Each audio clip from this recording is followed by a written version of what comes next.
is spawning in the upper right in the red. She is known by Ana here in this game, but you may know her. She is Nina.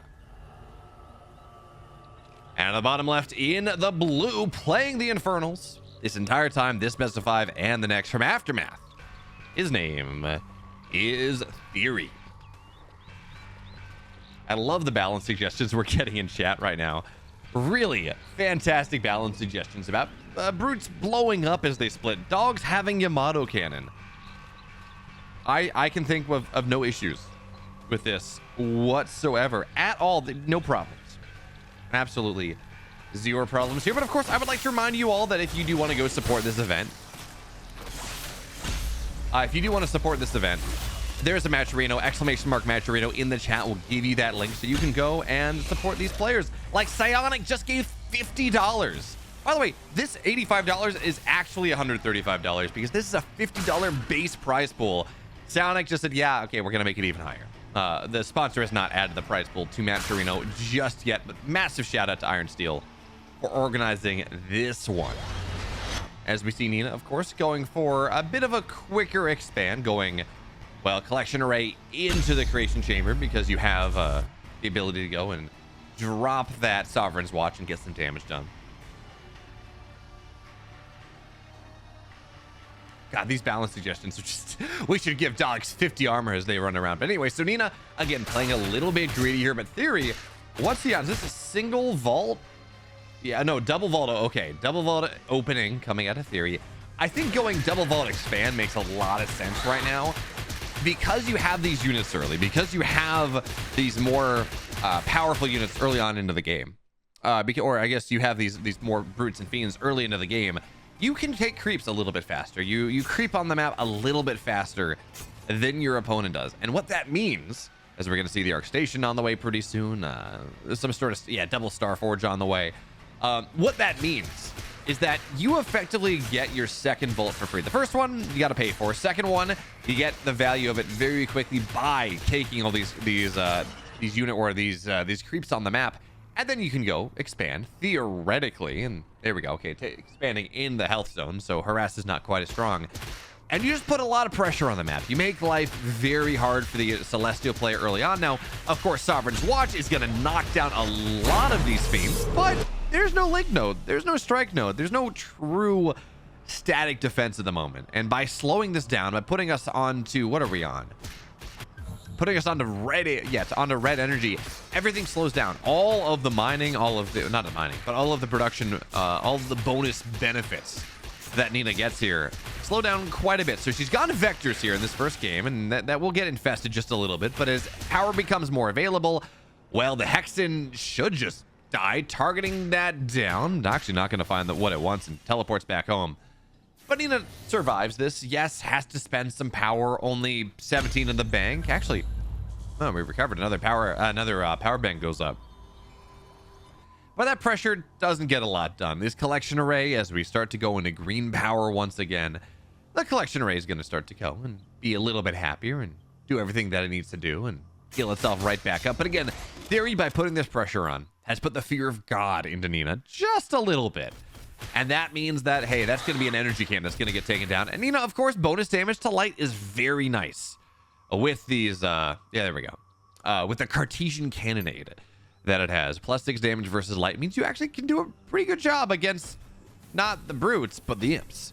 Or the fiends, excuse me. And that can be very nice. So, again, just hiding for now. Is Nina transitioning into anything? Not really.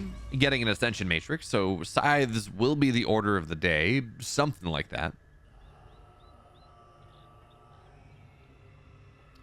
This is a really fast tech up that I'm used to from previous patches. Well, they did intentionally make the patches, or they did intentionally make teching up much faster.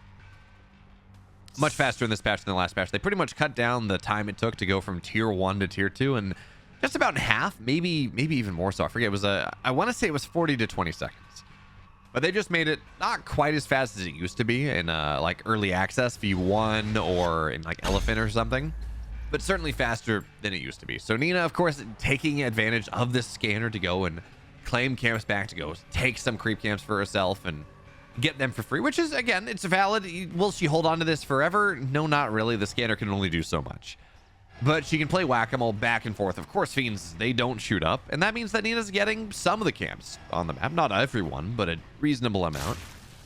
And that is the good question, whether it's going to be Scythes or Sabers. I assumed it was going to be Scythes, because that's just very good. But instead, it's going to be Sabers. Nina getting recall for that move speed buff that you can get from the Vectors. And behind this, well, there's going to be a second arc ship. So this is just macro Celestials right now. This is Nina saying, okay, this is a big map. There are spots that are very good for me. This base, for example, nigh unassailable. Meow Indeed asking BeoMulf, how do we donate to this event? Well, there's a match arena. Hello there, Meow Indeed. There is a match arena for this tournament. Exclamation mark match arena in chat will take you where you need to go. There are some codes that we have access to. That's kind of cool. But also, if you want to go put some money into the event, you're more than welcome to do that. As of right now, Rusty, Shacky, Psionic together, they have gone and put $85 into the prize pool. There we go. Thank you, everyone. Is now mass, actually.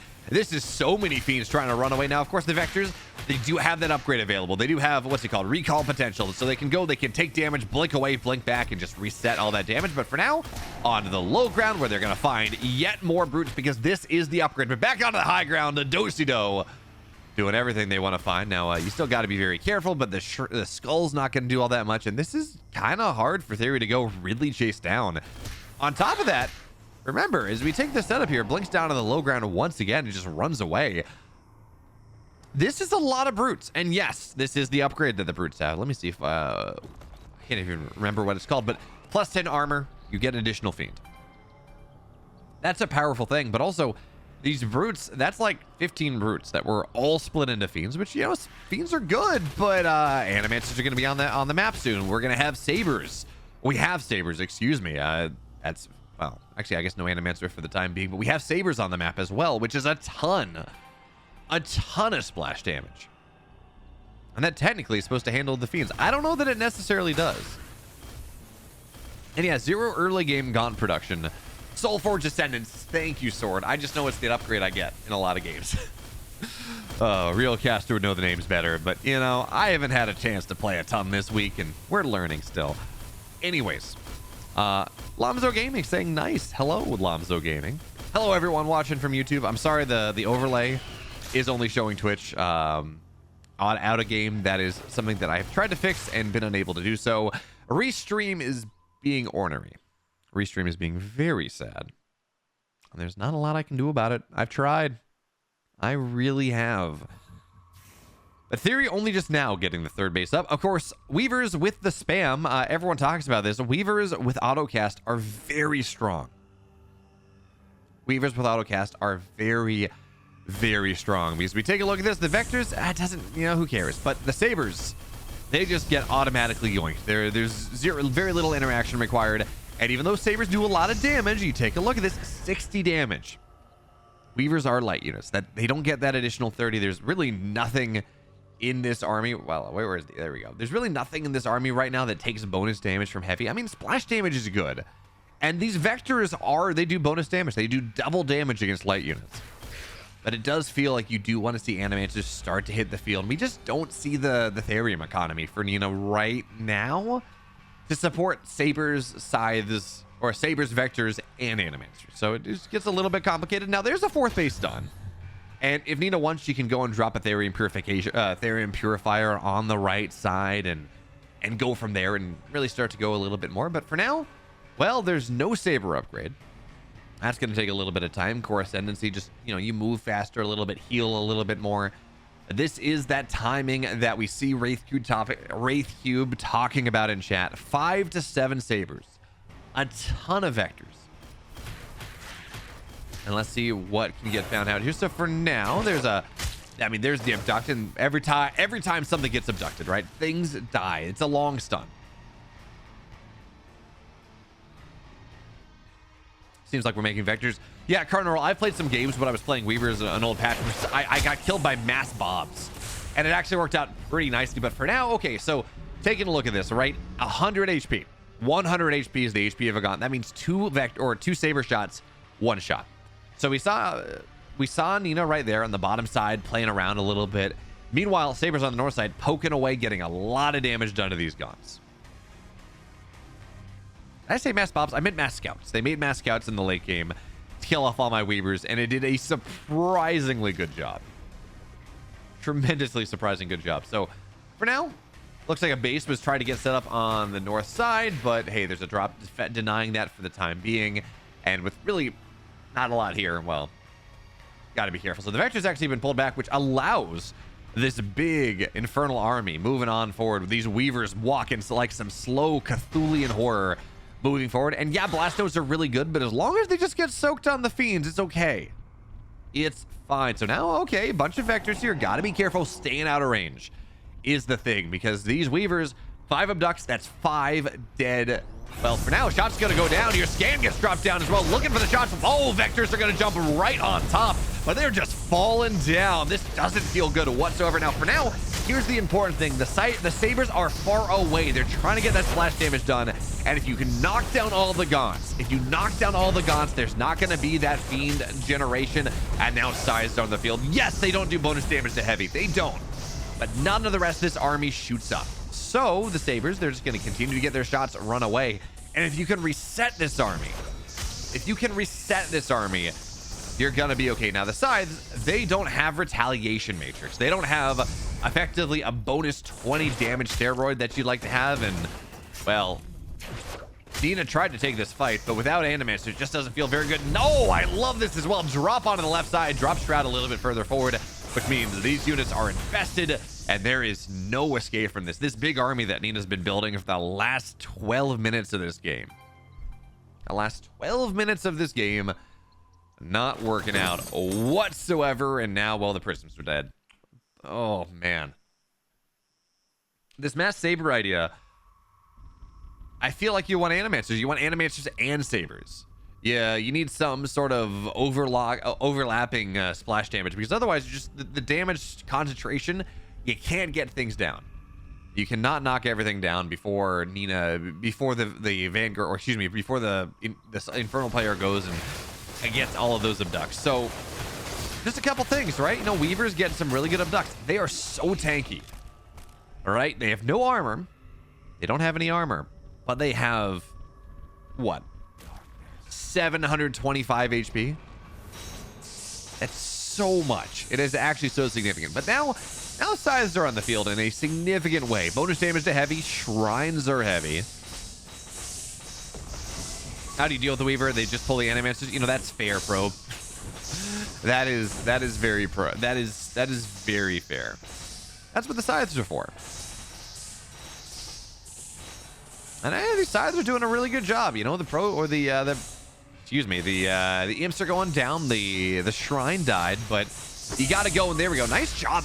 There we go. That's what you want to see from Nina. Goes, triggers the shields early, splits them up. So again, there's not going to be this damage, not going to be this attack. Well, now the Shadow Flyers are going to come in with a second wave, and that shield is done. Yeah, and hey, V5 rocket launcher goes the way of Theory as well. So a couple Scythes are on the map. She takes the siege camp, but doesn't actually get the V5. Could Archangel Scythe work? Well, Archangel evaporates light units. Archangel's $185? I'm sorry, I was talking about the game, and I just noticed that people just added a lot more money to this. This is, by the way, before our Iron Steel's contribution. Meow Indeed with the $50, AC with the $50 as well. Sionic saying, had a rough week. Glad to see more Stormgate getting streamed. Yeah, so am I. But like, $185, guys. $235 right now for this, the prize pool for these two best of 5. Y'all are y'all are awesome. Thank you so much for that. Thank you so much for allowing in this case Iron Steel and I to go and make sure these players get paid for the entertainment they're giving us.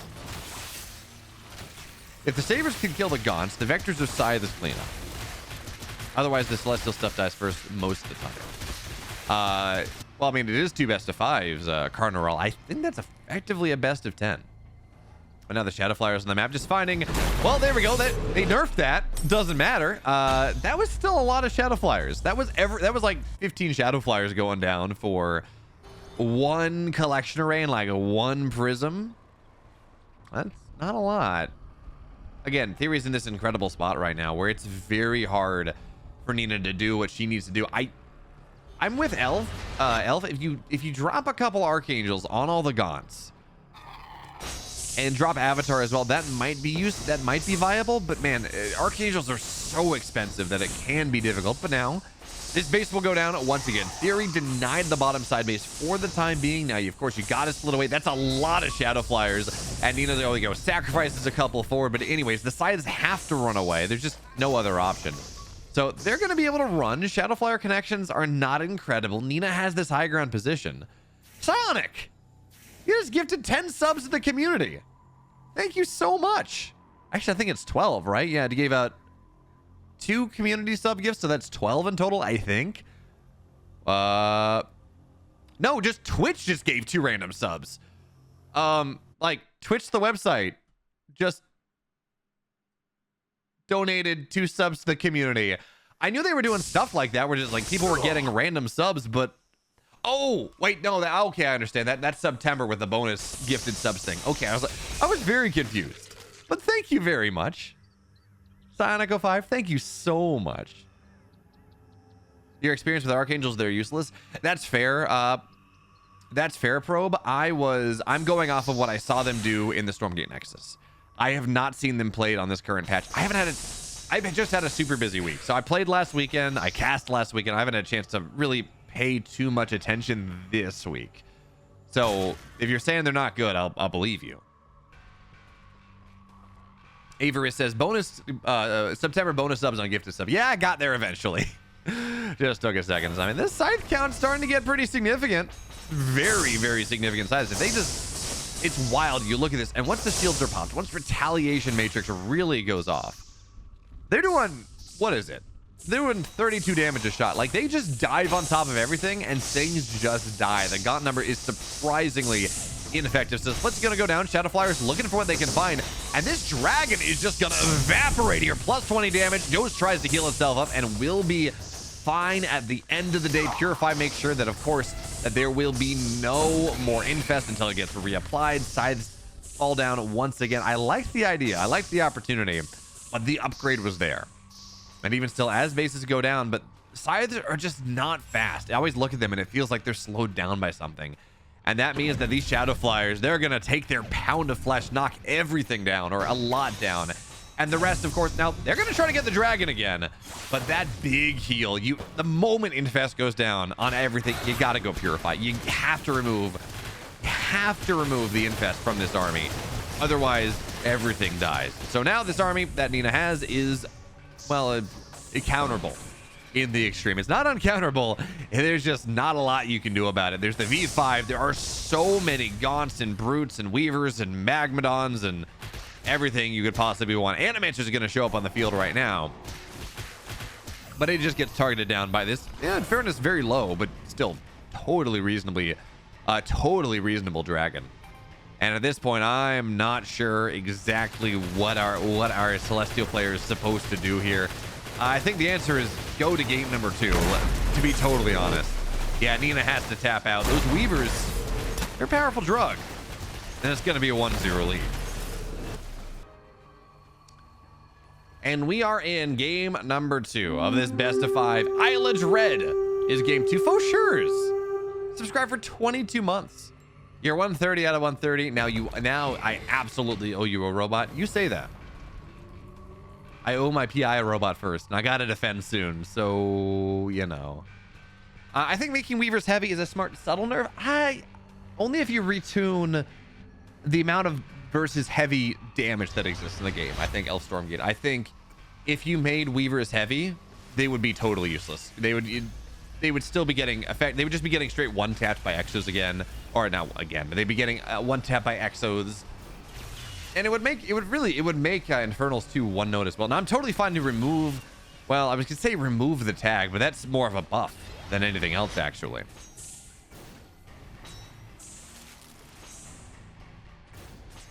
I think, honestly, Shady Cobalt, I think if just you remove the autocast, they're probably instantly balanced.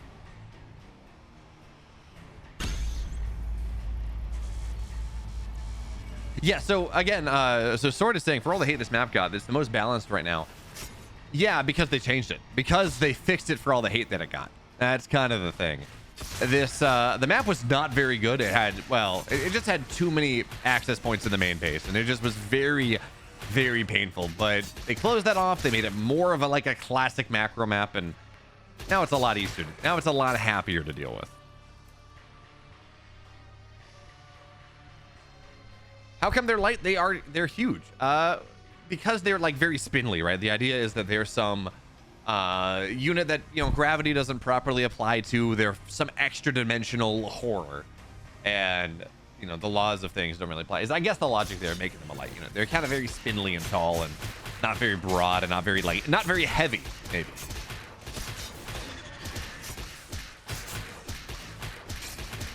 Grimmy saying they stand on their tiptoes, Orson. They're very petite, very demure.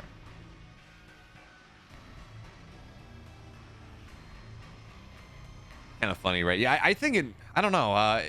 Unit AI is like simultaneously too strong and too weak, because I'm seeing people talk about, autocast is pain because it just targets the spellcasters too well. Well, it's like, yeah, you know, obviously the unit AI is not, you still get stuck on things, but in the meantime, just the prioritization is probably a little bit too strong. Probably adding some random element to that, or making autocast turn on when there are high supply units, but not always autocasting a high supply unit. That might be too frustrating. I don't know.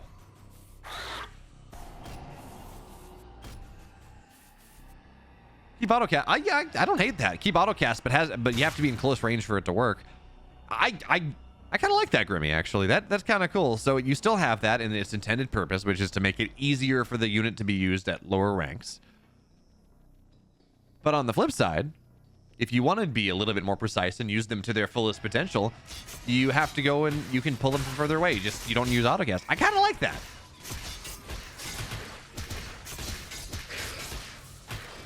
Yeah, autocast should have no supply priority. Yeah, I'll buy that one too. Although that does make them better when they're fighting non-high supply compositions, like they're fighting like Exo Lancer or something. They're just gonna abduct all the Lancers because they're closer, and that would be pretty good. Y'all, $260. Wait a minute. Who just donated the extra $25? Need to refresh this page.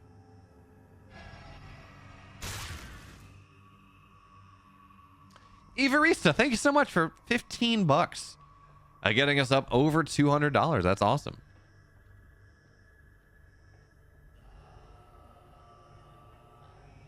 So let's see exactly how this game goes on. Again, so this is again going to be this vector opener. You put scanners on the map to go and maintain as much of the camps as possible. And again, Nina, because she has that tier 2 top bar, she can go and take these camps that are resource camps are not all that easy to take. So map control again goes to Nina right now with these vectors on the map. And because this map is a little bit more wide open, you have marginally more opportunities to go and to kind of just find as much value as you can, to not get kind of pinned into a corner by a ton of fiends and be very upset about it. Oh no, never mind. The skull went down. The skull Asheta didn't find the value that it was looking for. So now Nina again solidly on tier 2. We're gonna have sabers on the way, or scythes, we'll see, on the way pretty quickly, but that tech is now available. The Ascension Matrix is done. Meanwhile, what do we have on Theory's side? What is our tech looking like? Into the main base. Okay, there's the Hellforge. So, Soulforge Descendants done right around that 7-minute mark or so. Eventually, plus 10 armor on the Brutes. Eventually, 3 Fiends instead of 2, which makes it a little bit harder for Nina to play. But for right now, the pressure's really good. And Nina, again, both resource camps. That's a lot of Luminite on the map right now she's taking advantage of, killing off as many Brutes as possible. And these Brutes don't touch this. These Brutes, properly microed, the Brutes do not. They don't get shots off. They don't get, I guess, attacks off. And that means that Nina just continues to poke away. This continues to make life complicated, difficult for the Infernal player right now. And now eventually we're going to have, oh, I saw it. I clicked on. We're still going to have Hellforge Resurgence, right? We're still going to have that eventual more tanky. So you really don't take as much damage. We're going to eventually have that additional Fiends that make it very hard, very, very hard for the Vectors to fight through. So there is that. And Nina just continues to poke away a little bit, shuts down, supply blocks Theory. And as long as you continue to run. Now, there's no upgrade. There's no recall potential. So these vectors, they can't find anywhere else. What you see is absolutely what you're going to get. They can't go blink back in, do the really nice fancy feat, but they can play around and kill off whatever they can find. They're speed buffed a little bit, you know. And again, behind this, where are we going? What is in production? Okay, so recall potential is going to be there. Have there been any? I haven't seen a single Saber. Nina just massing vectors in this game. She says, this is fine. You're going to stay low tech. I'm going to stay low tech.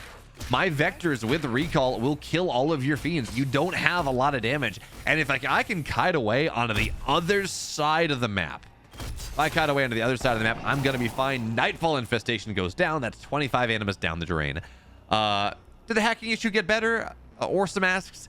Well, apparently there never was a hacking issue in the first place. Someone just spoofed Theory's account. Someone pretended to be Theory. So it is imposter syndrome. Not actually going and doing anything else. Not actually going and hacking Theory, which is realistically, it's going to be much better. So for now, Nina just continues to kite away. She forced a ton of these fiends onto the map, and fiends are good, but you'd rather have brutes into fiends than just fiends overall. What do the circles do? So these circles on the map that we're looking at right now, if you're asking what do the circles do, that is where the vectors will teleport back to.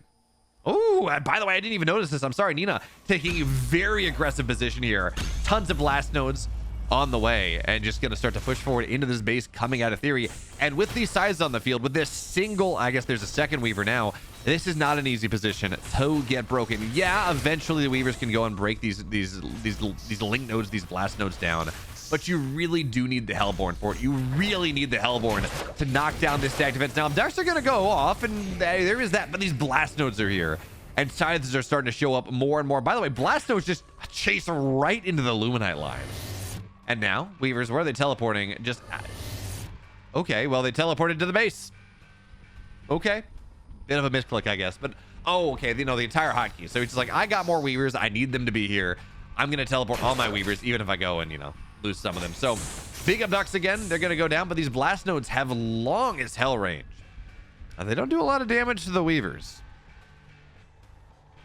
And now Blake's on top, and again we see this bonus damage against light is very strong. So one Weaver gets targeted down, second one will survive but takes damage, and Nina just blinks out, resets all the damage that she previously took. Right, she does have recall potential now, so this sieged up position with these power banks, with these blast nodes, is doing work. Now she's probably gonna wait. Ideally, you're gonna want to wait for this Shroud Stone to finish up. And again, these blast nodes, they do damage, but not a ton against the Weavers.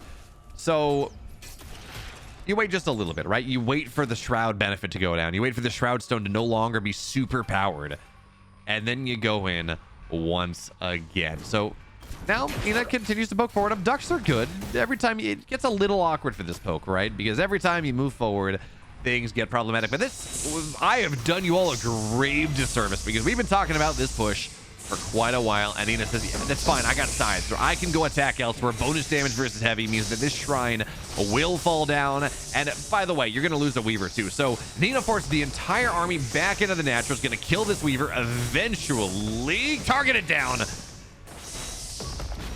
Okay, well, this is expensive. There we go. Okay, the Weaver's dead, as are a lot of the Shadow Flyers. Theory just tries to go and get a bunch of the shrines up on the vague chance that one of them survives. But this is a dead base, and this position that Theory's been trying to set up, I mean, scythes going down is never great, but if we look at the supply here,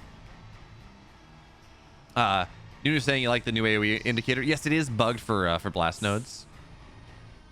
Now, what gets me is I could have sworn the red, not the red energy that we are in right now, but the red base of these nodes, like a red node was a blast node, a yellow node was a strike node, and a green node or a blue node was just a link node.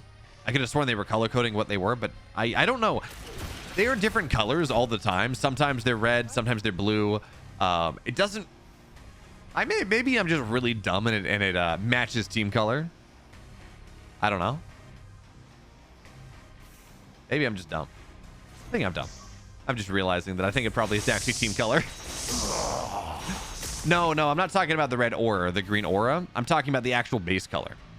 I'm talking about the actual base color that gives you what you look for. So now Sovereign's Watch, which is not just Sovereign's Watch, it's the upgraded version, as we can see that with that really powerful laser. So this run by doesn't do anything. So yeah, you see, we're yellow power right now, but the base is still red. And yeah, I do think blast nodes probably shouldn't track for forever. I think Stormgate in general has a problem right now where static defense is just too strong. It is really just too strong, and that does make life more complicated than it should be. Now, only a Sovereign's Watch to defend this means that Nina will lose this base. Collection rate is not even trying to lift up, and yeah, well, never mind. The collection rate, I forgot that you could fire from the lifted collection rate, so the collection rate just sits firing there. Is like, this is fine. This is okay, but it has forced all these sides from Nina elsewhere on the map, which gives Theory some breathing room. He can take this double Therium patch up on the high ground. He's going to take the double Luminite base. He has this base set up. He's been able to reestablish, actually double shrine this natural, so the Therium mining is a little bit more effective. And overall, this map control that Nina really did a good job of establishing. And again, she still kind of has it here. This army is massive. And Prime Starforge as well. She still has it, absolutely. But that opportunity is not quite as strong as it once was. Not quite as dominant. Theory's had some time to go and develop his economy. But Nina's just about maxed out. And that is the story. That's all spread across the headlines right now. Nina is just about maxed out. She's got Animancers. Do we have... I don't even know where I'm supposed to be clicking for the tech. I'm assuming we have Dark Prophecy. I'm assuming that we have the Spectral Shroud as well. So... oh, Nina just lost a side. That's probably not great, but yeah, this static defense is not going to do much of anything here. Nina vision superiority as well, because that Shadow Thrall went down, or that Shadow Demon went down very, very quickly. Nightfall Infest is going to try to drop, but you can deal with this. You can clean this up. In fact, it's the worst possible thing right now. Oh, no. Oh, that's horrible. Dropping Nightfall on top of everything meant that the shields popped, which means the Shadow Flyers didn't get anything done. Oh, worst possible timing right now. And now there's Purify on top of everything. So Nina's going to try to take this fight with the shields as well. And everything in the sky should just fall. Well, this is a bit of a move flick, but I think she's going to be fine. Meanwhile, on the right side, taking everything down as well. 268 to 164. And there's just not enough anti-air at the moment. Is really the story that it feels like right now. Yeah, the Gaunts are fighting, and yeah, they're doing something. But it feels like Nina is just winning on... well, I say that. But it really does feel like Nina is just winning on multiple fronts, just a little bit too hard. Yeah, she's going to get forced back for the time being, but I mean, just look at this bank she's got as well. Shutting down a lot of the Infernal production, a lot of the Infernal economy. I guess actually did... oh, excuse me, bug. She really didn't kill a lot of the economy. I expected her to go kill this base, but she didn't. And now this base is still alive for the time being. There we go. It's going to fall down. Ideally, splitting one of these shielded sides away. But yeah, Shadow Flyers still make those connections. And all of a sudden, this supply is a lot closer. Is a lot closer than I thought it would be.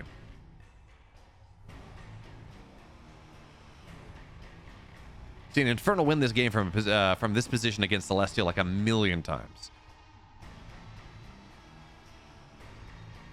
I'd believe a million games. Sharktopus across all the tests, I would absolutely believe a million games of Stormgate have been played. That doesn't seem really really all that weird. To be honest, a million games is not a ton. That means the theoretical 100,000 people that have played Stormgate since early access. For some estimates, really, I saw some estimates at like 250,000 people. That means that they played like between 4 and 10 games, depending on how many they are. Like, that's not wild to think about at all. So for now, the sides are going to continue to kite away. Because these projectiles are just tracking unto the ends of the earth.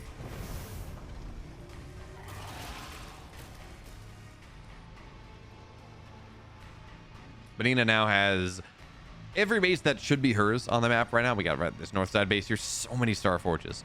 But she's also got this bottom right. So eventually, and again, it takes a long time to mine this out.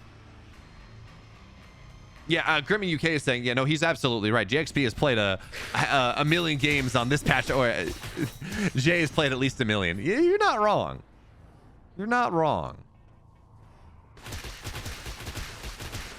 So the collection rate, I think, dies this time. Nina actually never made static defense in this phase. Now, again, it's not the end of the world. You only lose half your economy because the prisms are still there, as Nina, again, it continues to push on forward. It's all about the anti-air. The Weavers don't matter. They really don't. So the anti-armor is super nice, right, with the Shadow Flyers. That it is. But Nina has enough army, enough vectors, enough sides that it's really hard to fight both sides. That's the problem. Theory can hope to win one fight, but winning both, just not taking damage, is very hard. So she's gonna go recall the Weavers onto the other side of the map, which means vectors are gonna teleport out. They actually disjoint the lash, so that lash doesn't really get a lot done. Meanwhile, push on the right side means the Weavers are not there, and pushing into, I mean, blast node range is insane.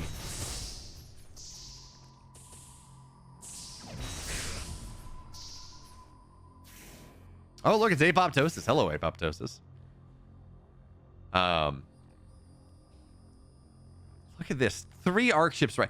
Is this just for healing?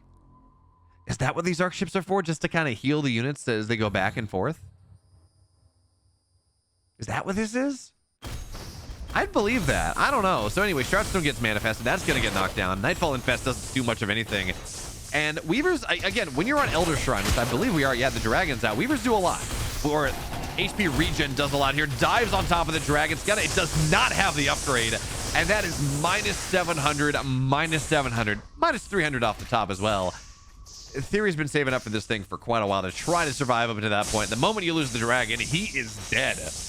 And we get a tie series. It's 1-1. Apoptosis is a voice for radio and a face for Lord of the Rings. So does that mean 3 good movies and 3 bad movies and then a middling TV show? No. Or some, it's a face for radio and a voice for silent, a voice for silent movies and a face for radio. Is that how that works? Face for radio and a voice for print. Yeah, that also works. Racer 96. I like silent film. I like saying silent films. Anyways, what do we got here? Okay, 1-1 coming out of Theory in this 3rd game. Generally, we've seen him go double vault, but on this one, because there are so many light camps on the map, there are 4 health camps, there are 2 speed camps. Getting these gaunts out early makes a lot of sense. It means that you can go and you recoup your investment pretty quickly. Because, you know, these 2 gaunts right here, they shred. With the bonus damage versus light they do now, they do a very nice job at taking down, especially once you get them to like 4 gaunts, 6 gaunts, something like that. They really do shred these, these early game camps, these light camps. So it makes a lot of sense. Face for radio and voice for the books.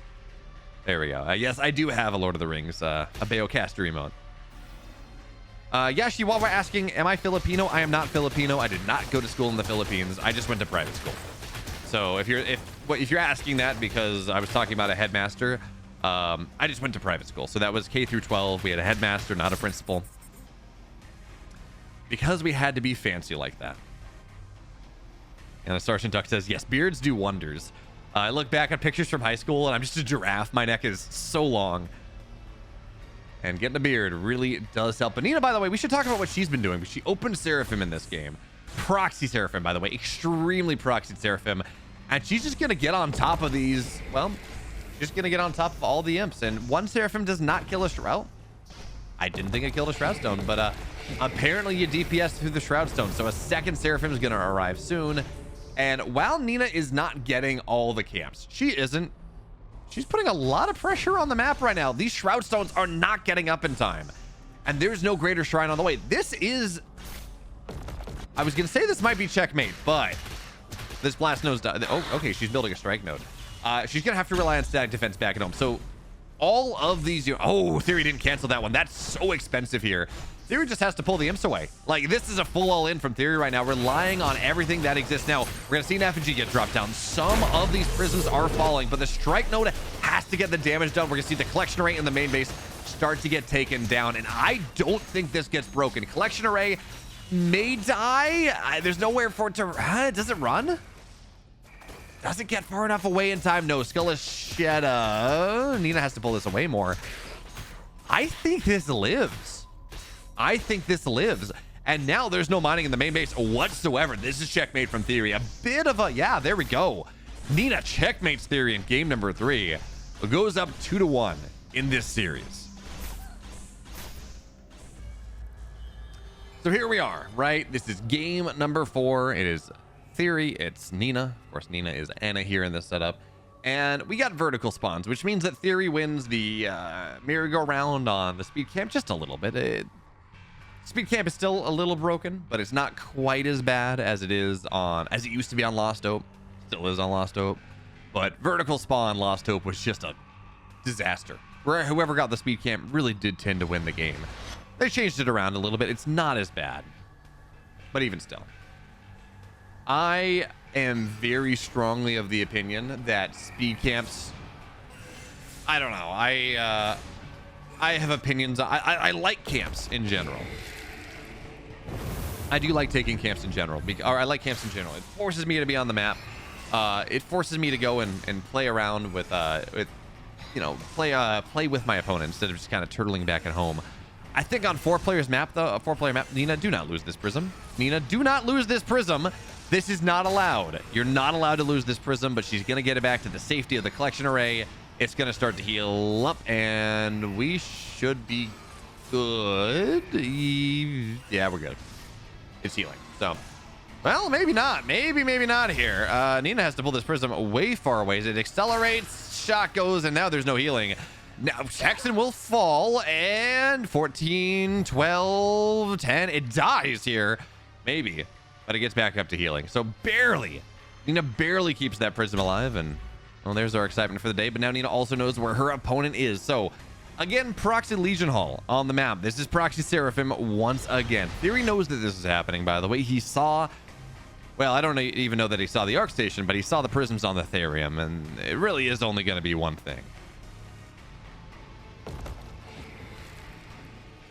So now, what is the answer? Ritual Chamber going down very quickly into this game. Single Conclave expand. This first Seraphim that pops out on the map. So first you get the healing cam. That's pretty nice. You can go and micro back to that. But this position here, you just have high ground. You have high ground position. You can deny a lot of mining. It is very hard for Theory. If Theory ever is on the map at all, I guess it's going to be very hard for Theory to prevent exactly what happened in game 2, in game 3, excuse me, to happen again in game number 4.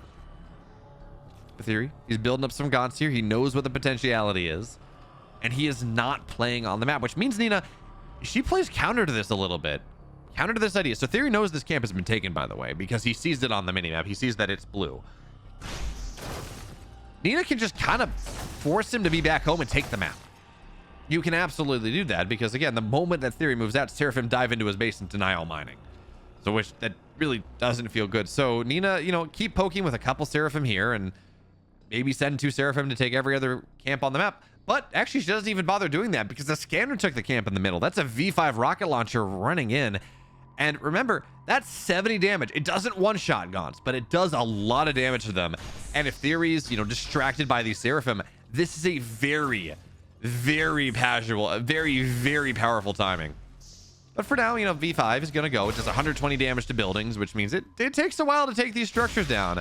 But it will take them down. It was 5 shots or so, especially with the Seraphim here. So that was actually Theory as well, spending a ton of Animus to get all these Gaunts out, making sure that he has the army that he needs because his production is under siege.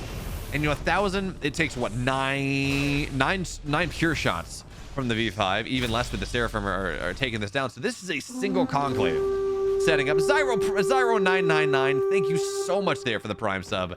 You're fantastic. I really appreciate it. But now we're going to see shots go down on the Gaunts because there are no structures in range.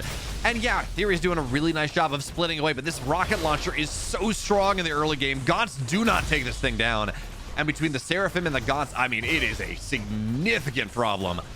Now, eventually, the Seraphim have to kite away. One will fall, and it seems like, yeah, okay, now we're kiting away. So finally, this rocket launcher gets taken down. And, okay, Ritual Chamber's done. Plague Axe has never started. It's a single conclave for Theory right now. Just does not have what he needs. And behind this, Natural's just about done. Nina is 1 base on this. To be fair, she's 1 base, 1 production structure. That's not great. but she has the Seraphim number, and that really does make up for a lot. So for now, Skullshed is giving a little bit of high ground vision, but we're at the point.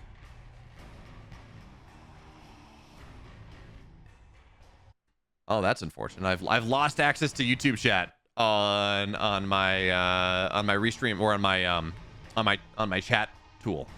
So if you're chatting on YouTube, I'm very, very sorry. But we're at the point right now where imps are getting one shot, getting two shot. This Seraphim does not want to be here. Run first away. No, it's dead. Nina, unfortunately, rallying there. There we go. Now she's going to rally with the army, but rallying with things.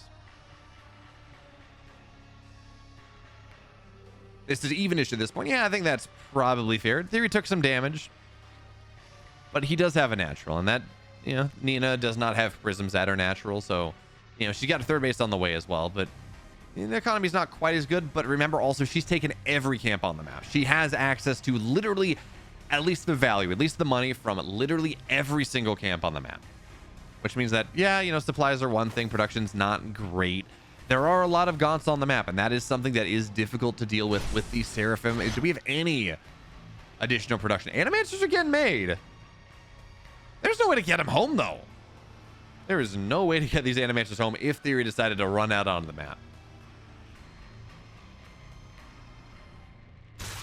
Man, you know, Apoptosis, I thought I was going to have to get mad at you for typing in something in a language I can't moderate, but I choose to believe that this is just a copy pasta I'm not aware of. But for now, again, Seraphim, they dive in, they get an imp, they back away, force gaunts into the main base. And importantly, it's not even forcing gaunts into the main base. That's the important thing. It's keeping them at home, right? As long as they're in this kind of core area, this buys time. Animancers can pop out onto the map. You can get this Dark Prophecy. Where's the Dark Prophecy? There we go. Dark Prophecy's done, by the way, so you can go and just set this setup with Seraphim and Animancers and damage and slow and a ton of energy and just really go to town.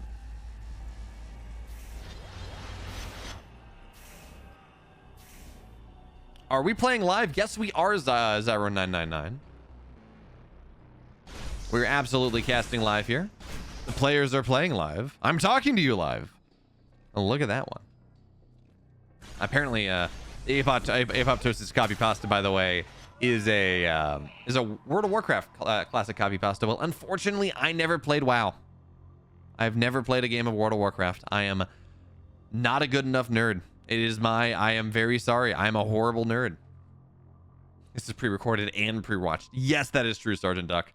Pre-recorded and pre-watched. I like, by the way, see what Theory is doing here. He's making sure that even when he lost his Hexen, he's making sure he has one on the map, because he can use these Skulls of Shedda to go and cap camps and just give vision on the map. It's actually a really powerful tool that we don't see all the Infernal players take advantage of necessarily. Hey, BeoMulf, your forehead has gotten bigger, must mean you've gotten a bigger brain. I don't know that far. I think that's swelling from bashing my head against the desk over and over and over and over again. I think that is more likely what's happening here. Well, you know, who am I to say? I love that Nina just has this random animator in the corner. Now the rest of them, of course, are being made at home, but it's kind of a cool, right? It's like flanking High Templar. You know, you put flanking High Templar on the map, you go and drop something, and you find some value. But for now, well, it seems like this value is eventually going to get taken down. Nina can't really jump on top of it. I thought that was more than one. Scanner goes down, and there's the cloak. So Animator should be able to find its way out of there. Will not fight, just, you know, takes the unseen veil, runs away. But that's a lot of energy, right? That's all the energy in the system. Nina does lose this north side position. Theory banking Therian for Spriggan rushes. Been watching the APOP guides. He's got a voice for print and a head for hats. I actually don't wear hats, Sergeant Duck, so I'm sorry.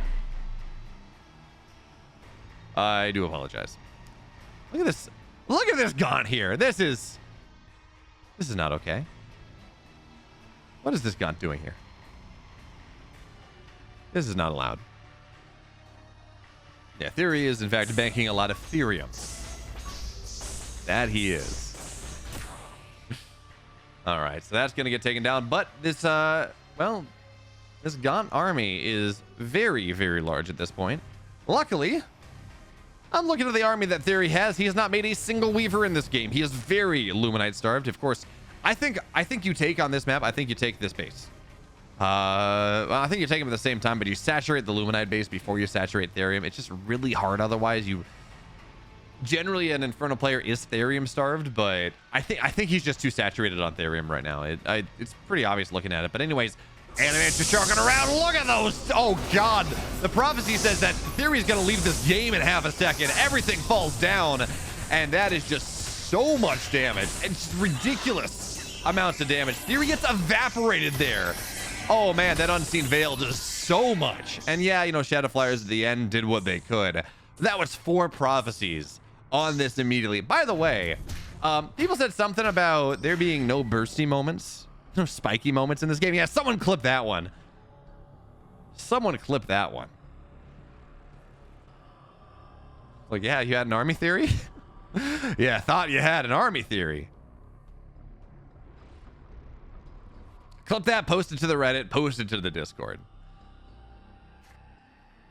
Now Theory, what's his army here? He's got this double Harbinger drop. He's looking for drop harassment. He understands that he really cannot take a straight up fight. He knows that there is no way that he can take a straight up fight. Not for a while. His army is just not quality enough. Now Nina's army is interesting, right? Because the supply is not insane. And a decent amount of that supply, what is it? It's 8 supply, no, 12 supply. 4 supply, 222. What is it? It's 8 supply per base, right? For fully saturated mining. So like, yeah, Nina's got a reasonable amount, maybe 40 supply in terms of army supply. But another V5 rocket launcher saying, this one shouldn't be a problem. You can just go and Weaver. Yeah, there we go. Just autocast it even. Just knocks everything down. But, you know, there's no answer for things in the sky. No answer for everything in the sky. And now, well, V5 rocket launcher gets one last shot off. Animancer's sucking. Oh, this is actually super cool because this position, because the Weavers are out of position here, the Animancers, they're just going to suck all the energy off the Weavers, which means autocast be damned. It doesn't matter at all. And now you just got to run. You got to kill it. Okay, it's dead. You got to run. You got to hide. You got to hide. And now, well, this setup is continuing to fall down. This Animancer scythe style actually seems to be working out very well. Now, this drop on the bottom side is a problem. And of course, you can't really target. You can't choose what you're targeting. They just target enemy units over neutrals. So Nina will lose the bottom left. And it's going to have, yeah, they just recall back home. I kind of wish we'd stop pressure onto this bottom side map, but I guess there are 2 blast nodes. You want to, if Theory's going to play this drop heavy, you do kind of want to strike node 2. Someone was asking for a Spriggan, by the way.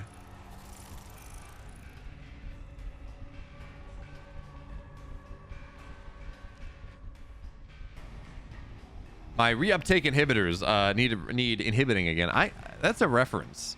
Transistor Highway. But I'm not familiar with what that reference is. I'm sorry. But anyways, again, Nina is leery of attacking into Shroud. We are on... Where's my... We are on Greater Shrine. So that's 3% white health regen per second, which again, when you're on...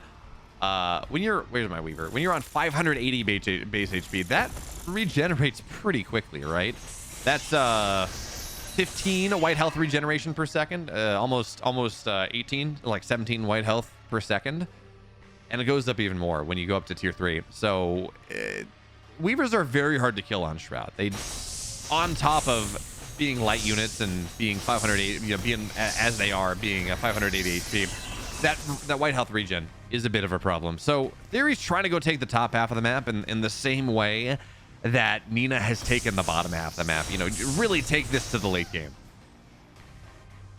But it's hard, right? This is a significant supply lead that Nina has right now. She says, I'm fine with Animancers for the moment. I'm okay with Animancers for the moment. I'm going to build other things.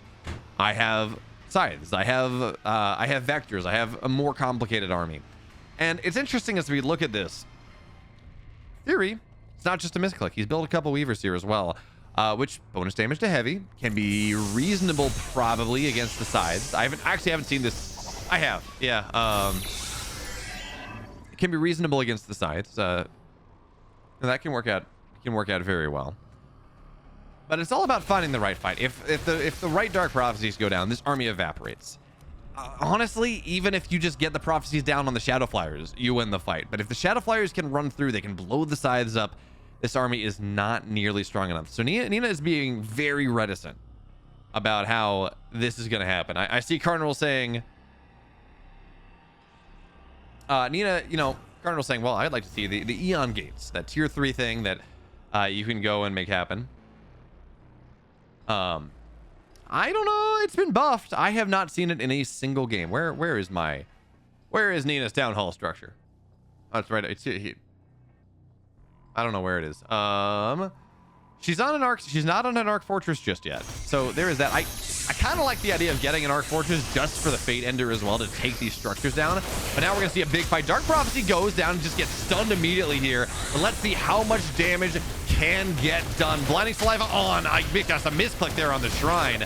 But this Dark Prophecy is still doing so much damage here. And again, it's all about the Shadow Flyers. If they go down, it's nothing here. The sides have no natural counter. More Shadow Flyers are going to start to arrive.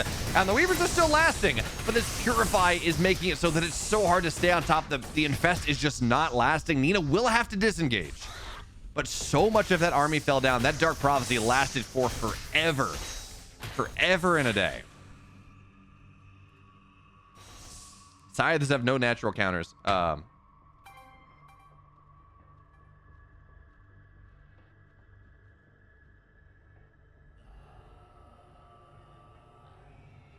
Scythes, once Shadow Flyers are out, Scythes don't really have an answer.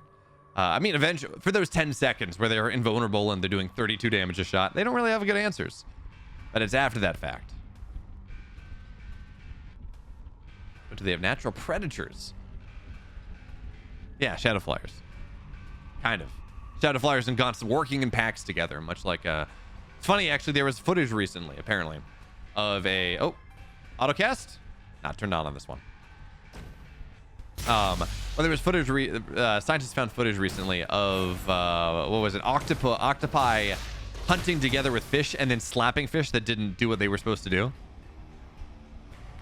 Zyro999 asking, is there a prize pool for this? Yes, it's $260 right now for the combined best of fives. I assume $130 per best of 5. Iron Steel's gonna have to go and confirm that for me. I don't know, but whatever it is, right now the prize pool is at $260. If you want to go and add to the prize pool, exclamation mark Matcherino in chat, and you can go and add to the prize pool. Well, Wraith Cube, I'll be running Bly versus Mixu and Parting versus Elf on Sunday morning if you want to go, and I'll have a Matcherino for that soon enough if you're looking to fund some Stormgate this weekend. Not again to take away from Iron Steel's event, but just saying it's there too. It's absolutely there as well. Ooh, Nina doing a late game Argent transition. That's kind of interesting. So Argents, right? When they have opportunities, when they can fight, they do, when they are powered, they do, it's what, 24 damage. Oh, so it's 12 right now. It's, I believe it's 24 when they're powered on. And with Purify in the late game, with Animancers, you can make sure they get their energy up quite significantly. Now, Nina as well, is she upgrading? No, she's not. So I was gonna say, I would have thought we would get long shot and photocapacitors if we're gonna go for these Argents, right? Plus 50 energy means they fire, I think, 2 more shots before they tap out. I think it's 10 energy a shot, but 9 range while you have energy on the field is actually really solid. It's a pretty good thing.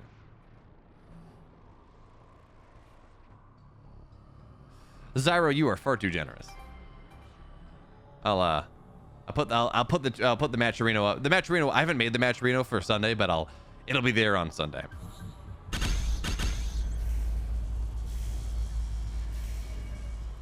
Parting for Elf is gonna be sick. Oh no, wrong account.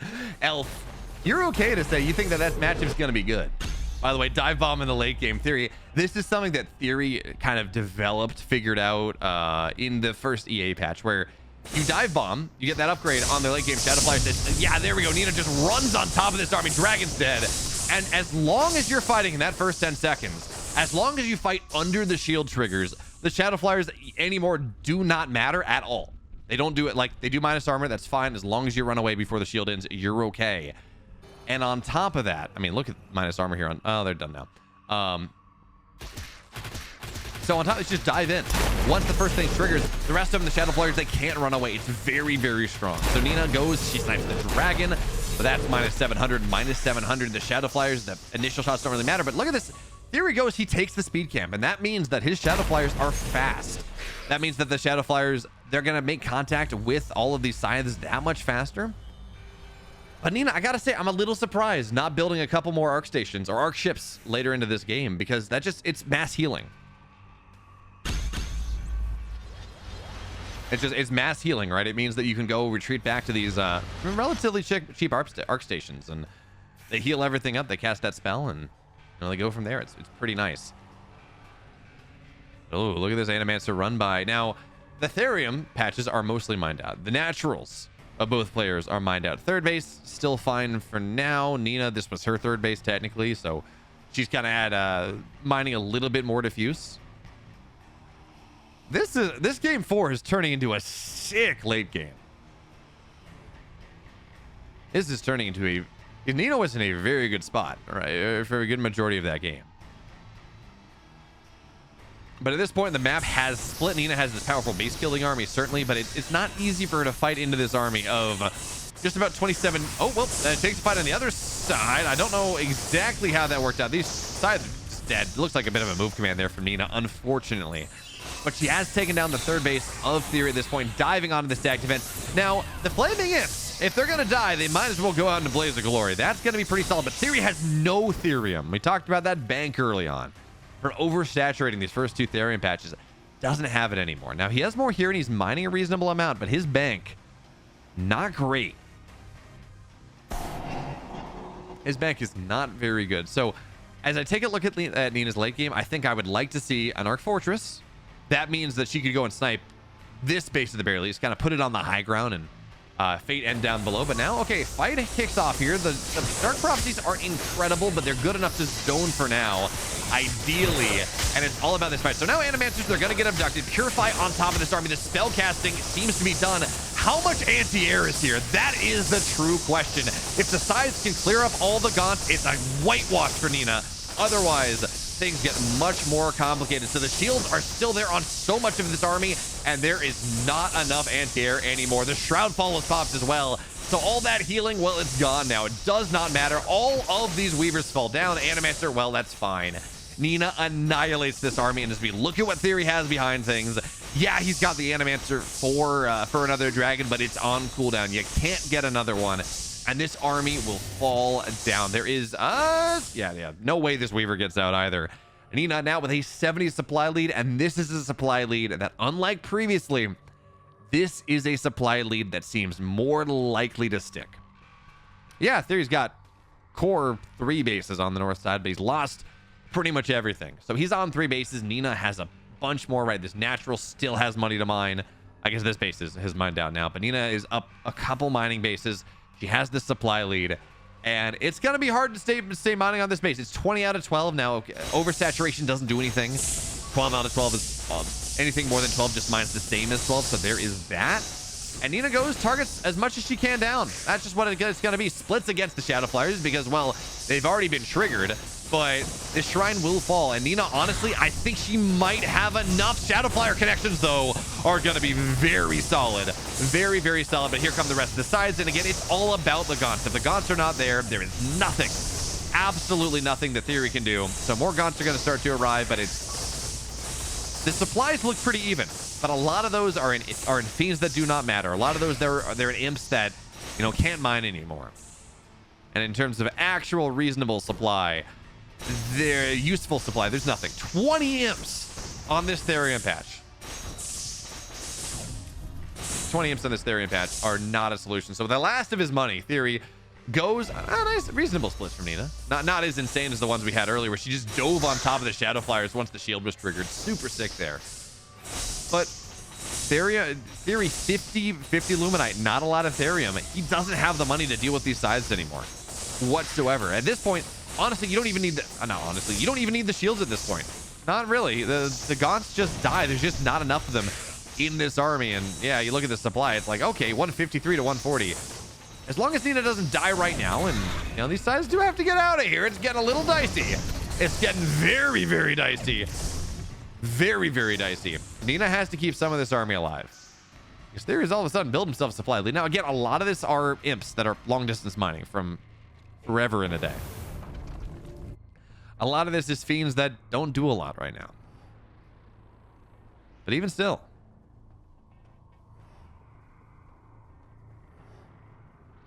Even still here, Theory is not totally out of this game, especially as Nina continues to kind of misrally her units a little bit. So I like this, by the way. We talked about how it would have been really nice to have some arc ships aggressive on the map, just as healing units. Well, there's just this arc ship on the high ground. It gives vision, but more importantly, you can rally, you can retreat units to it, and it just heals the units right back up. It heals these sides right back up. Why doesn't he just attack with the ground units? Yeah, blast nodes. Blast nodes and upgraded Sovereign's Watch means that this doesn't really do a lot. This army on the ground, you need to... the reason that Stormgate really does have a bit of a death falling problem right now. Oh, someone just donated $10. Who just donated $10 dues? Gauntlet. Gauntlet something. It's actually not showing. It's cutting off. Because I'm looking at this on my phone. Anyway, I'll take a look at it in a second. Gauntlet Wizard, maybe? Gauntlet someone. Thank you so much for donating to this prize pool to make sure our players get the money that they do deserve. As man, taking these late game tier 5 creep camps at this point is so hard. All the sides do bonus damage versus heavy, and just look at this. They're Nina's found the angle there. You can do this with all the camps that do leash correctly. They kite back and forth, so you can go and do that. I was abusing the hell out of that with Gaunts on last patch on Elephant, where you would just go and get a bunch of fiends, and you could go and kind of just take no damage on the maps on Broken Crown. Yeah, on Broken Crown. But anyway, now Nina has this Therium camp, and you know, while the Therium camps exist, technically, you're never really mined out because you do get a little bit more money, and Theory's been able to redevelop this economy. He certainly has, as Nina goes and yeah, this was Theory's base at one point. Gauntlet Lizard, maybe not Gauntlet Wizard.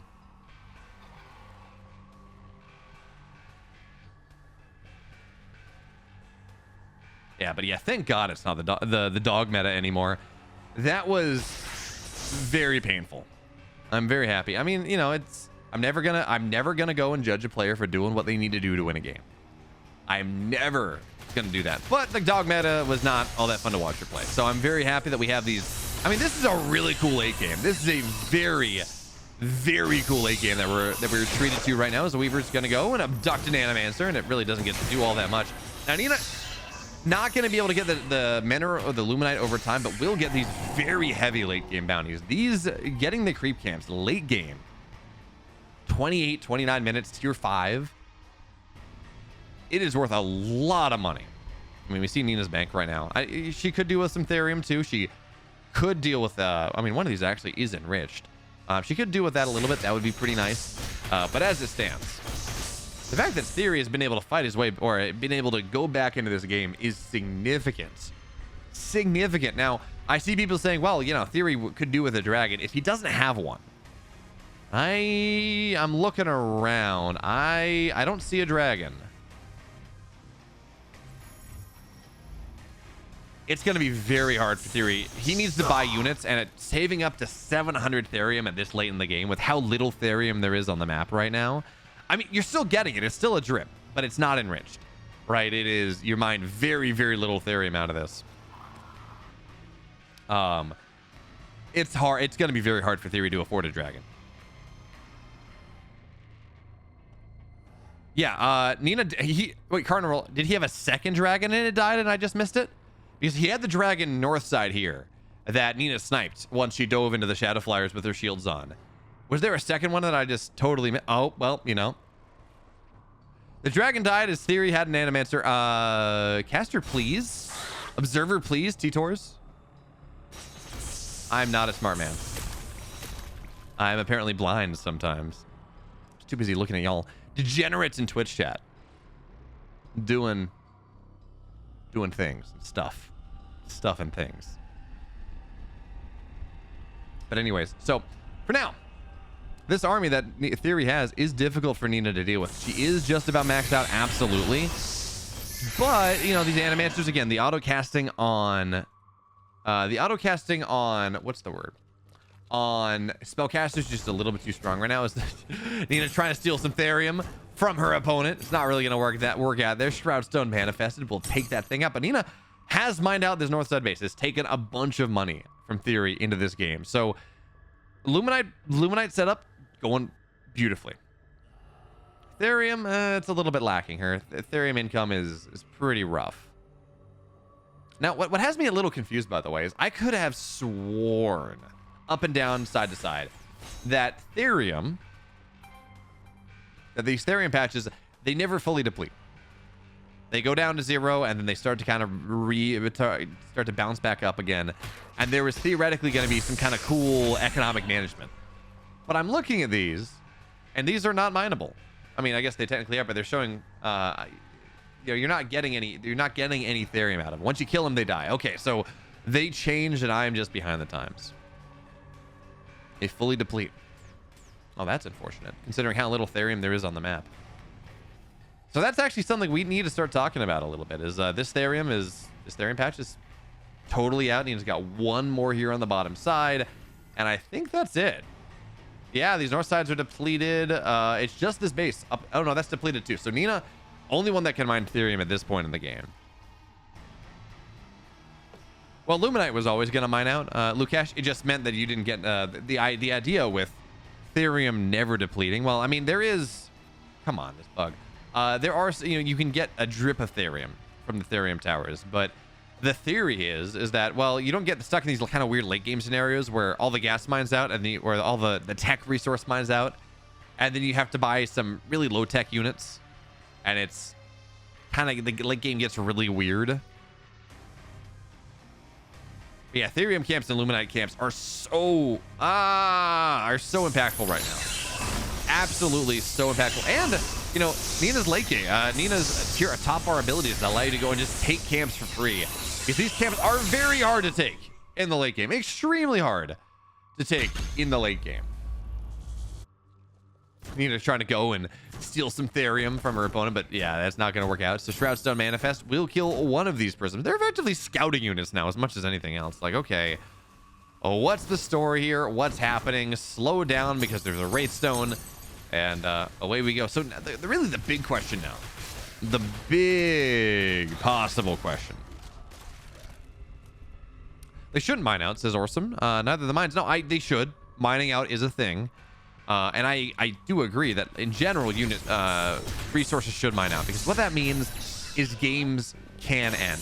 A game like this, for example, if no one was mining out, if attrition didn't matter, because again, there's infinite money on the bases you have, these games would literally never end. This game would literally never end. So their advantage to, when we talk about this super late game, which I think this is the first super late game, Celestial, and really first super late game I've seen in this game, in Stormgate, in quite a while. As we take a look at this, what are the advantages, what do players have? So Theory, I'm assuming he doesn't have the seismic slam, so this is just a spread shroud onto the map as we see these strike nodes. Well, Nina had the link nodes but wasn't converting them, and now they're dead before they can really do much of anything. Theory's big advantage. Theory's massive advantage in this game. He can build fiends. Fiends are very hard for his opponent to clear out properly, and they are free. If you get something infested, it turns into a fiend. That's fine. Very hard to deal with. Nina, top bar abilities. She can go and take camps for free. It's very easy for her to take other camps. And she does have these really powerful static defense, these blast nodes, these strike nodes.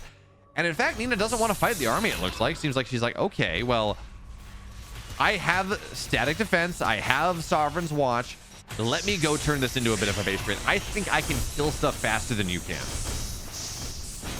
And Theory's just going back home. I don't know if there was something, did we see some scythes in the main base? I don't think so from the supply. Maybe it was the prisons from early on. I don't know. But Nina now has this opportunity to get on top of the production of Theory. Not that that really matters. There's not a ton of Therium. You can't build more Shadow Flyers. this army from Theory is effectively all that he's gonna have. So Nina is doing a really nice job right now. She gets on some of the production. Now, there's still 4 Twilight Spires in this game. There is that. But Theory, really, with the last of his Therium, he's built a dragon.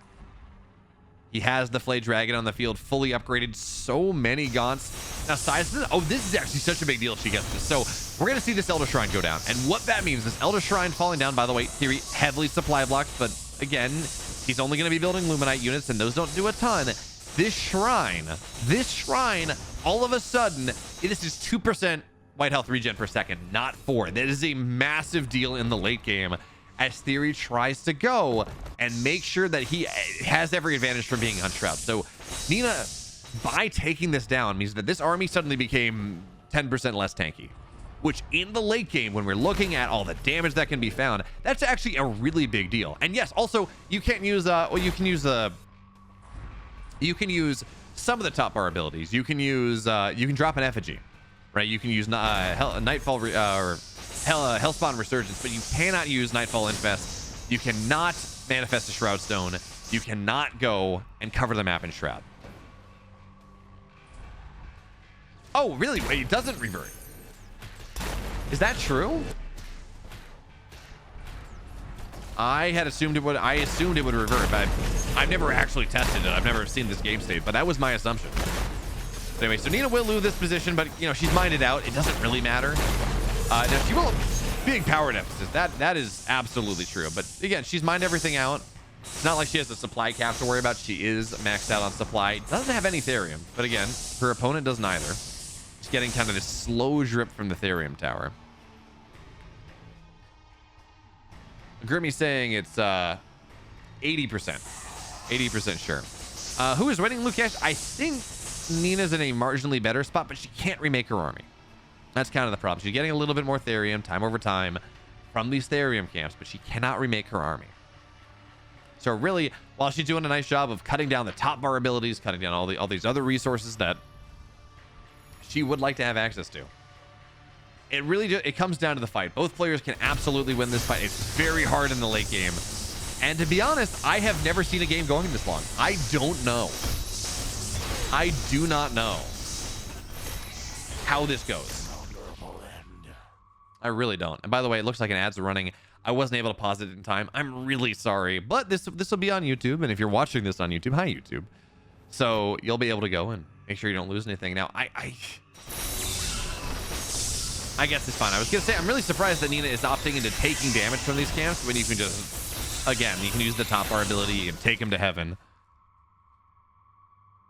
But not really worth it for the time being. So now Nina's going to shove in.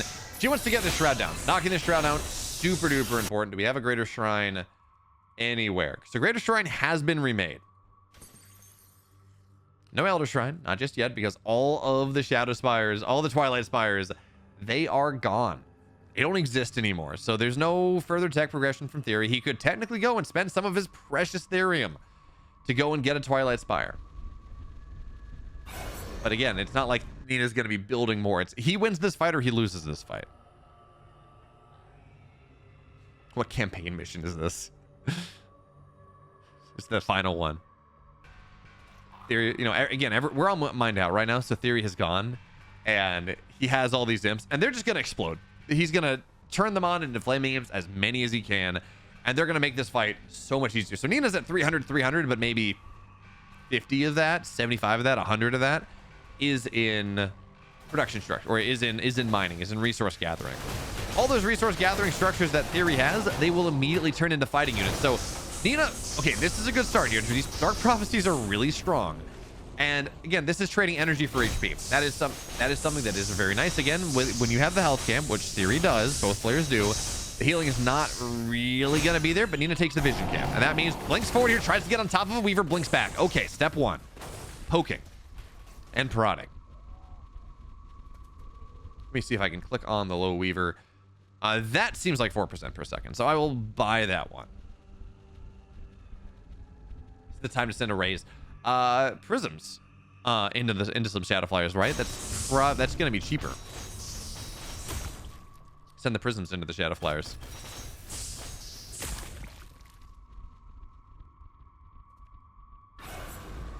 All right, so now an abduct. Oh, that's a big. Animancers are expensive, but again, oh, excuse me, because Nina has this trickle of income from. Oh, actually, if the fight's happening in earnest, triggers off a couple. And again, any. Ooh, Nightfall Infestation there. Nice slow. Makes it very hard to run away, but now we're going to go, and imps are not really going to get. Oh, get an Animancer. Okay. But remember, exploding these imps is expensive. It is very expensive to commit so many. Getting a single Animancer, a single Vector, probably not worth it. But Nina's just taking this slow, steady fight. She understands that, again, taking a straight-up fight into this is probably very, very hard. And it looks like, okay, with the slow trickle of income, Theory did build an Elder Shrine. Once again.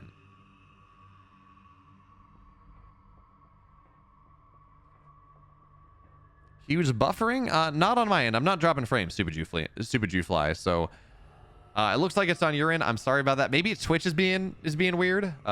Twitch, depending on what server you're on, sometimes does like to go and just buffer everything and make you pretty dang sad. So that's not great. But anyways, Nina, now again, this damage doesn't matter. Wait, there an Aeon Gate somewhere? Aeon Gate on the way. Okay. And everything's going into, where is this Aeon Gate? Where is it elsewhere on the map? There we go. Okay, Aeon Gate on the left side. Nina taking advantage. By the way, everything's in this. Literally her entire army, short of these sides that I don't think can go in, is in this Aeon Gate piece. She's identified that the army's on the right side of the map and it's fairly immobile. Aeon Gate is just about done. Now, these effigies, they give vision. So Nina's gonna know and dives on top of one of the Weavers, knocks it down, and then just has to run, of course. But what she's doing here is just really buying time. And that Aeon Gate does not pop things out very quickly at all. Maybe there's just not a lot on the ground. I don't know, but the rest of this army, that's a little bit awkward. We're seeing why the Aeon Gate feels really bad. It just does not disgorge armies very quickly at all.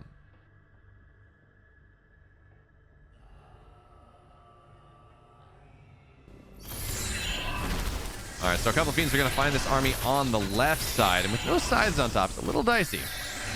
But it looks like we're going to be fine with the speed camp here. You know, all going to be good. Kildra saying, Raffle, what a deathball fest. I challenge you to point me to a late game RTS, like a truly late game RTS, high tier 3, tier 4 tech, late game RTS composition where it doesn't tend to be a bit of a deathball thing. I mean, PvZ is like that. One could argue TvZ isn't, but you have your deathball of ghosts, so same thing. Now, mid-game argument, sure, but like late game in general across Blizzard style RTS, maybe Warcraft isn't. I don't know how Warcraft works, but as of right now, you know, if I can think of like most late game states in Blizzard style RTS, it tends to be pretty, when like past 30 minutes, it does tend to be a little bit, by the way, Zara999, I totally missed it. Thank you there for gifting five subs to people. You're awesome. 6 really, because of September. Thank you so much. I love these random random shroud stones. Nina's not even bothered. Okay, she's actually gonna knock them down, but they get annihilated by all these sides. And now what I'm wondering as we take a look at this,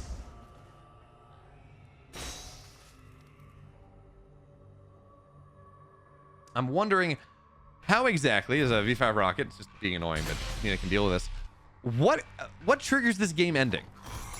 Is Nina's trying to play with the cloak on the edge of things with the 2 Aeon Gates left and right on the map. No one's mining anything, right? So it's really all about these trickle mining. The Therium camp, the resource camp, right? The Luminite camp. Theory is on 2 dragons. He's trickled enough Therium. And like, here's the thing as well. So dragons don't cost supply. I mean, they do, but they don't. And that you can get a dragon if you're maxed out. So the longer this game goes,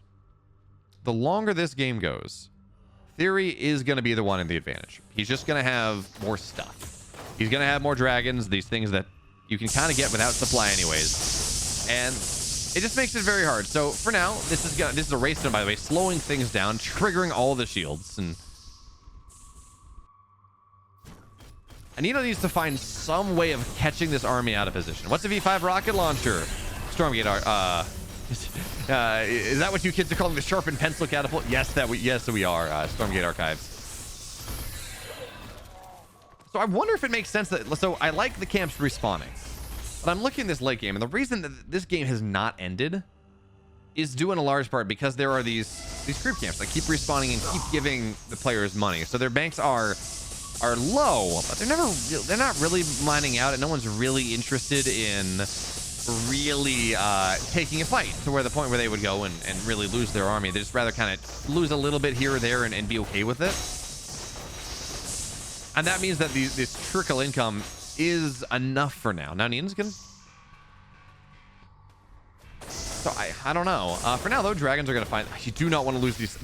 We talked about not losing a little bit at a time being fine. Losing this much does not feel good.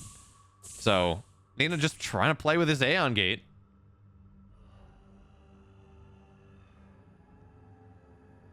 Yeah, I'm kind of wondering whether it's like once you get to tier 5 camps, should they just stop respawning?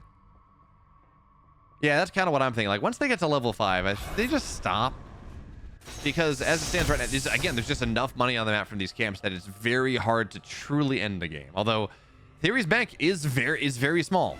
If Nina can take another little bit of whittling, she's going to be pretty happy with herself. I don't know that I like this though. Nina is giving Theory. I mean, Theory's not going to take it, but Nina is giving Theory an opportunity, diving into this position where there really is no easy egress.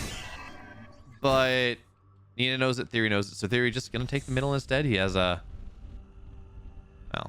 more things. At that point, the cell top bar responds so it can be killed. No, I think just in general, it's like you've committed enough damage. You've done enough damage to the biosphere that nothing comes back. You've done enough damage to it, nothing comes back. But now, yeah, again, this is why run bys aren't very good. Blast nodes are just way too good. Yeah. So blast nodes just evaporate small number of units. As long as you can keep using evolutionary catalyst, it doesn't matter how strong camps get. True, absolutely true. But again, I think we can just get to this point where you just stop. The game says, yeah, you can't evolutionary catalyst anymore, but that is kind of a nerf to Celestial late game as well. Kind of is a nerf to Celestial late game as well, right? Because that means they have one less top bar ability once tier 5 camps are taken for the first time.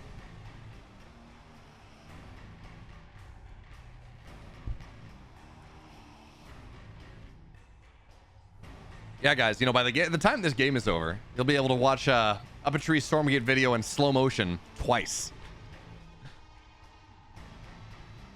Nina, I mean, man, I'm put to mind right now. Now this is a great opportunity. If Nina knew this army was here, she scans the middle, takes the V5, fine, but she doesn't know this army's here. This army of Theory is so split. If she can jump on top of this. She can jump on top of this army. That is half of Theory's army gone, and that would win her the game. That would absolutely win her the game, but she has to identify it. She has to know, and she doesn't know right now. takes the middle camp, but doesn't actually go and take the thing. So V5 rocket launcher, getting a little spicy. Doesn't matter. Doesn't truly matter at all. But Theory's bank is there again. How many dragons are we at? We are at 2. Give us a little longer and we will be at 3. This is going to be the next Mana versus Fire Cake. 40 more energy for a dragon. I think it might be more cooldown right now. Rusty Shacky, you redeemed read a poem, but you need to provide a poem for me to read. I'm not just going to dance. You got to tell me what you want. Bea, while we wait for the end of this game, please explain to us what space is. Space is the absence of things. Or the final frontier, you know, depending on how you want to approach things. As this is a dead animancer. Run! Death. God, this army is so big. This army is so freaking big. Acid like slam poetry. I don't know that I can do that off the top of my head. I remember right, in 3 hours you have to buy us pizza. Oh, I don't know. Getting past my bedtime already.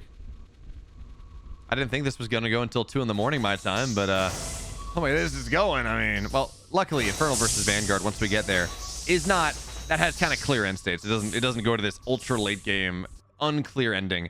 By the way, look at this creation chamber, Aeon Gate into the, actually taking this down, taking the Elder Shrine down again would be super clutch. I wish we could know what's inside the Aeon Gate, but I'm looking on the map and my assumption is nothing. My assumption is that we don't really have anything on them. My assumption is that everything is in these Aeon Gates, which means that, hey, there we go. Into the... Oh, no! Oh, no! These animators! Oh, okay, they're going to be okay. They will be fine. But here's the thing. You go in... Oh, Weaver's just teleported back home, and now you're just going to have to get in that Aeon Gate. Run away, run away, run away. Okay, it's got a couple Argents. That's fine. A couple Argents. They're Therium only, or they're Luminite only. Doesn't really matter. Losing the Aeon Gate's not great. Will balance changes apply to the match if it's still going? Oh, good questions there. These are very important questions. Well, the problem is, I think you say, Wraith, you're saying you think Nina's trying to win by killing every structure and never actually taking a fight. Effigies are structures technically. I believe effigies count for winning by elimination. And what I do know is camp towers, creep camp towers count by winning by elimination. So it's not that simple. At the end, Theory's going to be like 500 supply. What are we at? So we are at, I think Theory got his 3rd dragon. I see 2 here, but he's on 93 Animus. That sounds like there would be a 3rd dragon out. But I get, nah, he didn't spend the Therium. I guess he spent the Animus on other things. Does anyone really need more than 2 dragons? Do you really need a 3rd dragon at this point? I don't think so. Can we ask the players for Breakdance halftime show? I mean, we could. Oh god, this is so loud. I'm sorry. The structure's dying. Ah, it's so loud. Let's fix this a little bit more. Drop these game sounds down. The game has gotten louder as the game has gone on.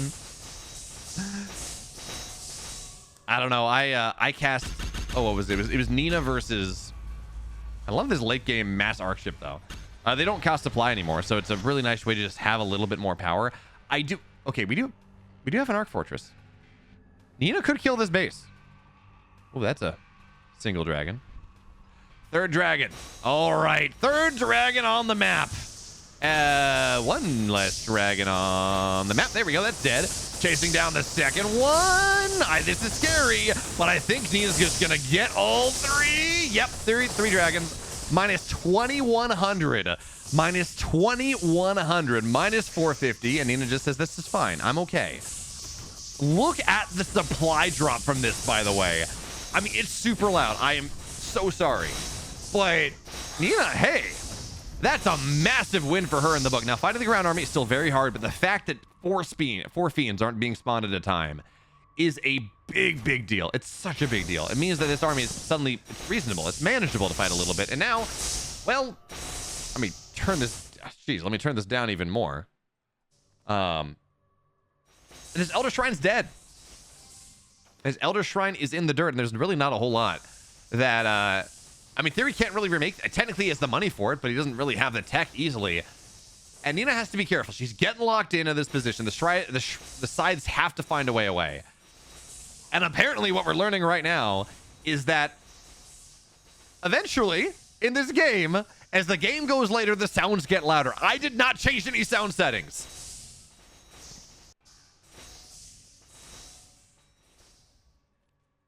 I'm so sorry. Hopefully this is more palatable, because this was not this loud at the start of the game. I promise you this was not this loud at the start of the game. But what do we got here? Fiends on a bit of a counterattack in the middle of the map. That didn't work. Dark Prophecy against Fiends, they blows them up. Theory's in a really rough spot now. He doesn't have a good answer to the scythes. Not really. Ideally, they go back to all these arc ships and they go from there. But Nina has the stag defense. I think this is checkmate. Barely changed at all, but now it's almost silent. Okay, so it was getting very loud for me. getting extremely loud for me. That's weird. Well, I've tuned it up a little bit. Hopefully that makes it a little bit better. This is a little scary though, because strike nodes are good. I don't know that there are many blast nodes, but Hellborn are handling that. But Nina's army, where is Nina's army? Not in this Aeon Gate. Leaving this Aeon Gate would be a disaster. Okay, popping into this Aeon Gate back home. I guess a lot of it is in the Aeon Gates because Nina's supply is still very good. You know, still up about 100 supply. And Theory, wait, does he not have production? Theory has 1, 2, 3 iron vaults. Oh, I'm sorry. I'm like, why is he not building more stuff? He is so massively supply blocked. Oh, this game's over. Actually, wait a minute here. We need to talk about something. There's not a single imp on the map anymore. There is not a single imp. Nina has bled them off over time. Theory has converted them into exploding imps over time. There's not a single imp on the map anymore. And because Theory's supply blocked, he can't build anymore. They're queued up right now. There is no way for him to escape this. And if Theory's at 94 supply, he does not win this game. Straight up, that doesn't happen. So Nina has checkmated Theory at this point. His army is only about as big as it will ever get. And as she continues to just kind of whittle away at it, that's a really nice deal. So at this point, I don't know exactly how Theory is supposed to win this. Like, his bank is really good, but he can't build anything, and he's never going to be able to build anything. We're at the point right now where realistically Nina could fly her size around the map and kill every structure and win the game like that. And I mean, Theory is not wrong for not tapping out of this game, by the way. Theory is not wrong for not leaving this game, because this army that we see right here, yes, it's down about 120 supply.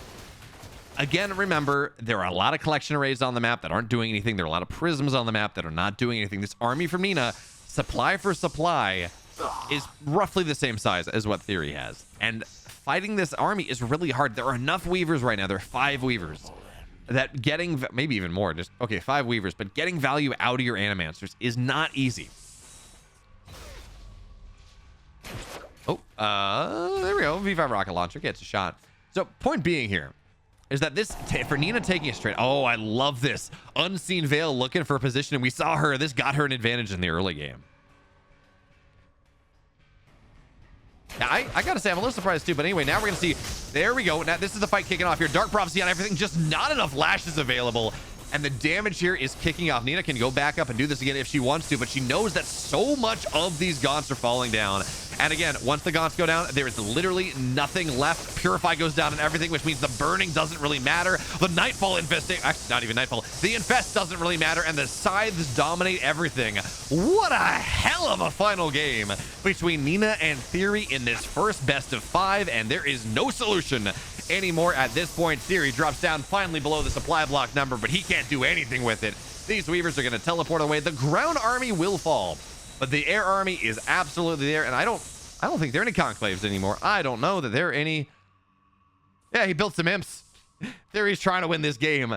He has a big bank, but Nina can just win. Nina can just win this game. Nina can just win this game, and there really is no solution anymore. Yeah, the stag defense is kind of annoying, but Nina's gonna remax on. Well, I mean, she doesn't have a lot of money. Really doesn't have a lot of money. Theory says, I didn't hear no bell. Taking us to the full hour mark. But again, no production, no shrines, nothing else. This greater shrine is dead. No top bar. There is no solution. There really is no solution. 34 supply at this point. Theory's gonna try because this bank is big, but there's nothing doing here.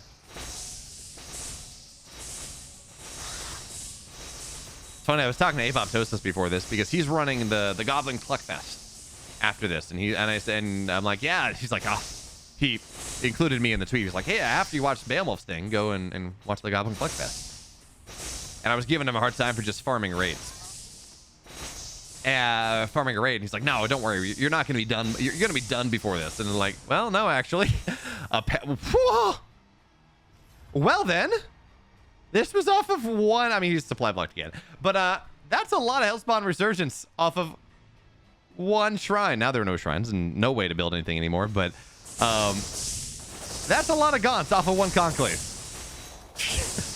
It doesn't matter, right? It truly does not matter here at this point. Everything's gonna get taken down. There's healing, there's everything else. This army is so dead. It's kind of fun seeing how these late games happen. 1 hour Mark Theory just outlasting. There we go. 1 hour, longest Stormgate game I've ever seen. Epic late game. And that means that Nina wins this first series 3-1.